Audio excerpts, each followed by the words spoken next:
Chicken చూస్తే నోరు ఊరిపోతుంది కదా, నాకు కూడా సేమ్ అలానే ఉంది. తిన్నాక కూడా సరే ఇంకా తినాలనిపిస్తుంది చూస్తూ ఉంటే. ఈరోజు మ్యాటర్ వచ్చేసి సండే కదా, అందరికీ హ్యాపీ సండే. నేనైతే స్పెషల్గా చికెన్ చేశాను, అది కేరళ స్టైల్ చికెన్ అండి. కేరళ స్టైల్ అని అనుకుంటున్నారా? కేరళ స్టైల్ అంటే ఇంకా పచ్చి కొబ్బరి వేసి చికెన్ చేశాను. చికెన్ ఒక్కడే, ఉండే రకాలే వేరు. ఆర్మీలోకి వచ్చేసిన తర్వాత రకరకాల మనుషులు, రకరకాల వంటలు, ఎన్నో రకాలు. నేను వంట చేస్తుంటే మా ఆయన వచ్చి మధ్యలో దోశ పెట్టారు.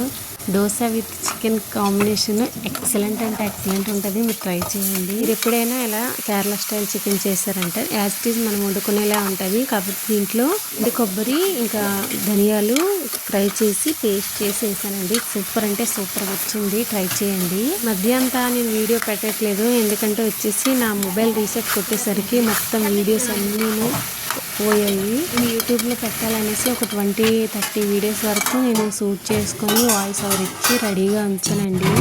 కానీ నేను అది రీసెట్ కొట్టేసరికి మొత్తం వీడియోస్ అన్నీ వెళ్ళిపోయి ఒక్కటి కూడా లేదు. చాలా అంటే చాలా బాధపడ్డాను. గూగుల్ ఫొటోస్లో కూడా వెళ్ళి చూశాను, అక్కడ కూడా ఇదైపోయి.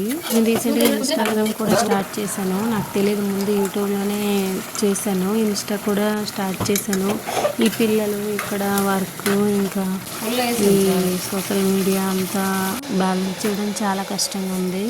అందుకని వీళ్ళు ఉండేటప్పుడే నేను వీడియోస్ పెట్టాలని డిసైడ్ అయిపోయాను. 2 వీక్స్ అయింది నాన్ వెజ్ ఏం తినలేదు, అంటే చికెన్ ఏం తినలేదు. ఎందుకంటే మా వారు లేరు కాబట్టి. అతను కోర్స్ నుంచి వచ్చారు కాబట్టి మనం ఏది తేవాలన్నా చెప్పాలన్నా అతను చెప్తే చాలు తీసుకొచ్చేస్తారు. ఈజీ అంటే ఈజీ ప్రాసెస్ అండి.